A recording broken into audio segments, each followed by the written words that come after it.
5 number question, 5 number question क्या है हमारा, given sec theta is equal to 13/12। Sec theta का वैल्यू हमको दिया है और फिर हमसे पूछ क्या रहा है, calculate all other trigonometric ratio. आपको अभी हम पढ़ाए हैं कितना, 6 ट्रिग्नोमेट्रिक रेशियो होता है, वो अभी आप पढ़े हैं। तो इसमें से एक दिया है, सेक थीटा दिया है, बाकी जो 5 बचा है उसको हमको कैलकुलेट करना है।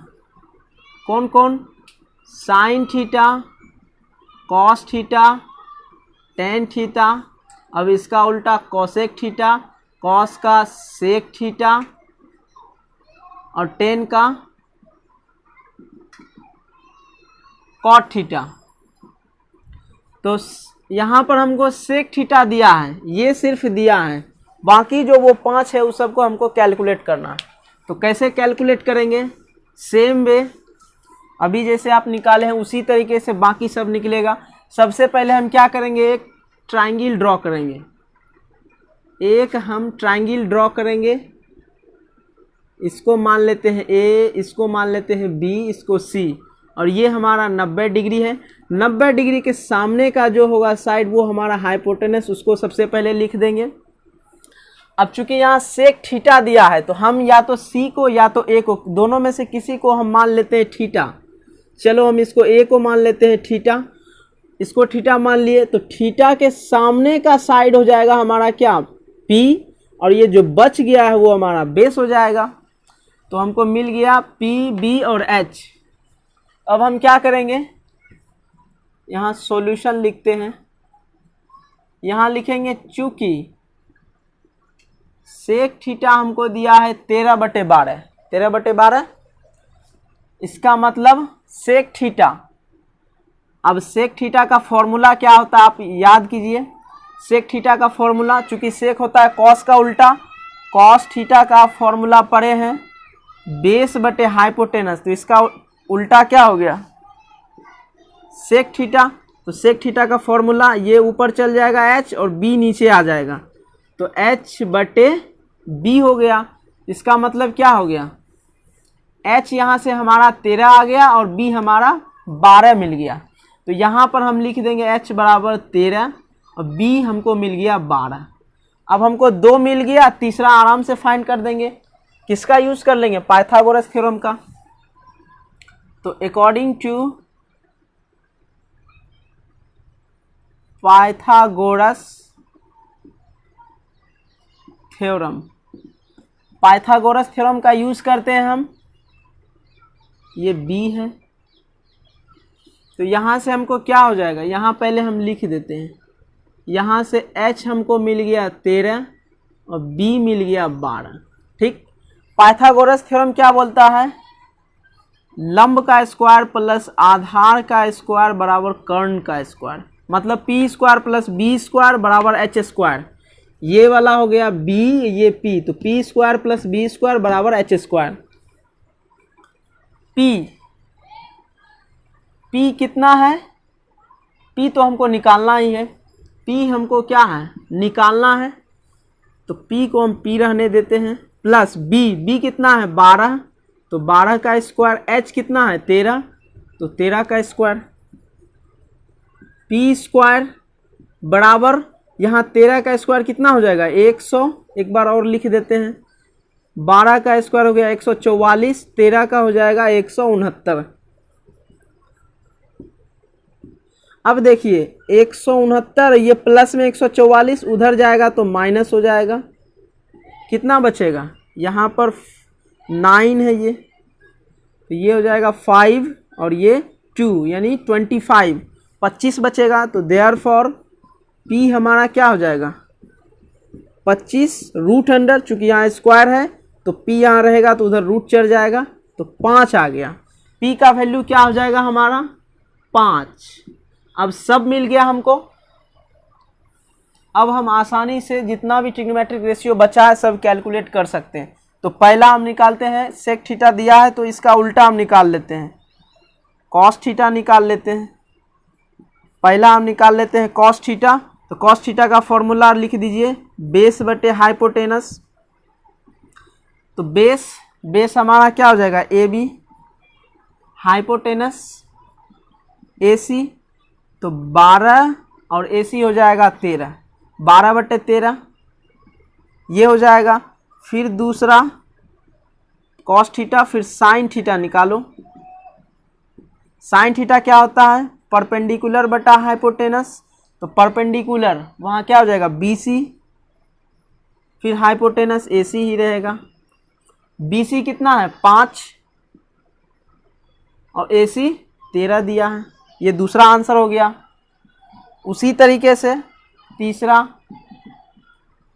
टेन थीटा निकालिए। टेन थीटा परपेंडिकुलर बटा बेस होता है,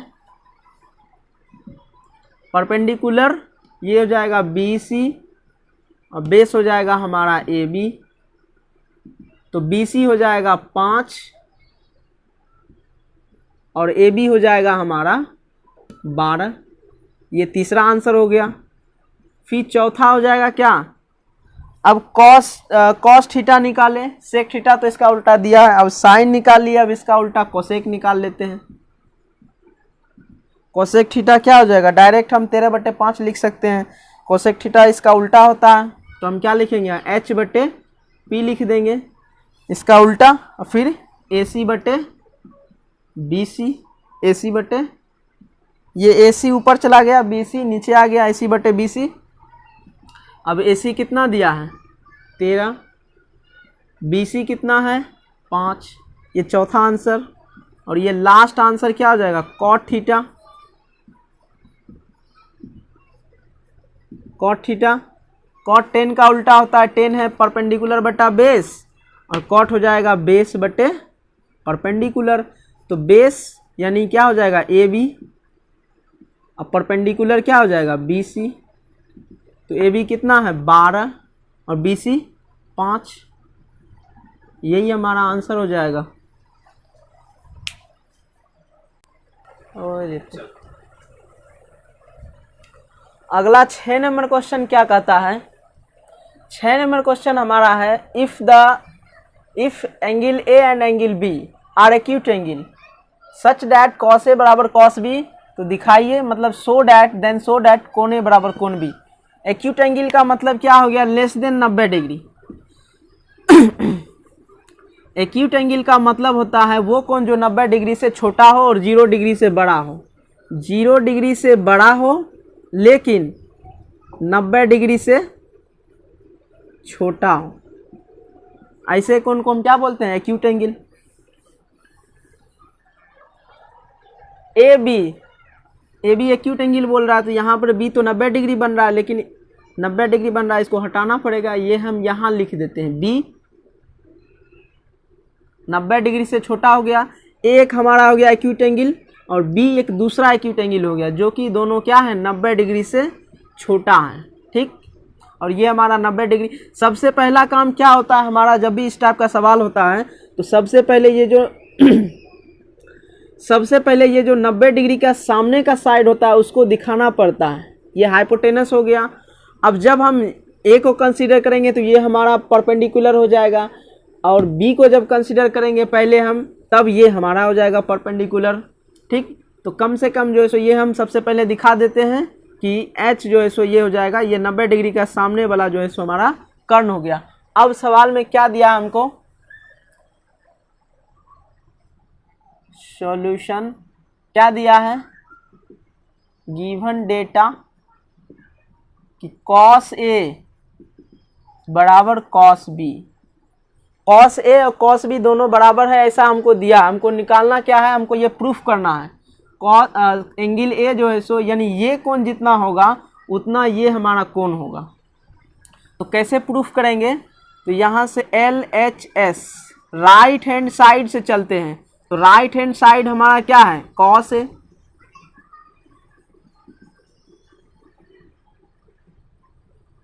from LHS right hand side से चलते हैं, तो cos A बराबर क्या हो जाएगा? cos थीटा का फॉर्मूला याद कीजिए।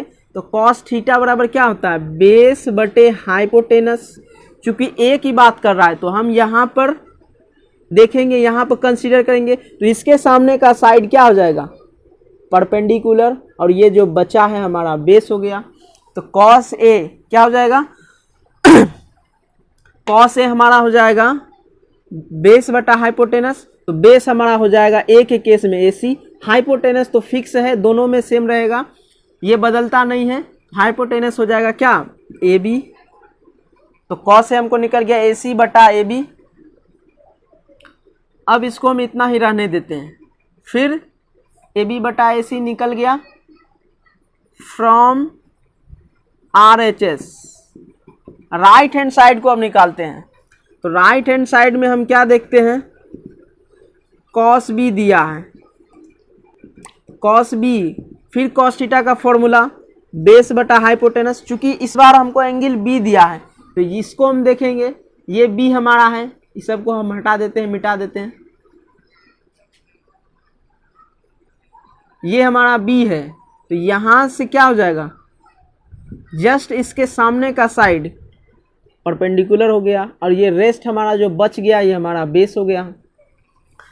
कॉस बी बेस, बेस हमारा हो गया BC, ये हमारा बी बेस BC हो गया, बटे हाइपोटेनस तो फिक्स रहता है, AB हो गया। अब अकॉर्डिंग टू क्वेश्चन, क्वेश्चन क्या बोलता है, कॉस ए कॉस बी के बराबर है, तो हम बराबर कर देते हैं, ये राइट हैंड साइड इतना निकाले, लेफ्ट हैंड साइड इतना निकाले, और राइट हैंड साइड जो है सो हम इतना निकाले, दोनों चूंकि बराबर है क्वेश्चन में दिया है तो हम इसको बराबर कर देते हैं, AC बटे AB, और ये हो जाएगा BC बटे AB।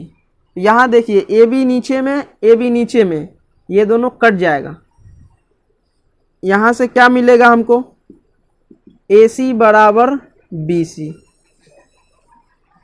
AC बराबर BC, ये हो गया AC और ये हो गया हमारा BC, मतलब ये साइड आपस में बराबर हो जाएगा। और किसी भी मतलब जो है सो ट्रायंगल में दो साइड आपस में जब बराबर होता है तो उसका कोण भी आपस में ये बराबर हो जाता है, वहाँ पर जो कोण बनता है वो भी आपस में बराबर हो जाता है, तो इसका मतलब ये हो जाएगा 45 डिग्री और ये भी हो जाएगा हमारा 45 डिग्री। तो इसीलिए हम कह सकते हैं कोण ए बराबर कोण बी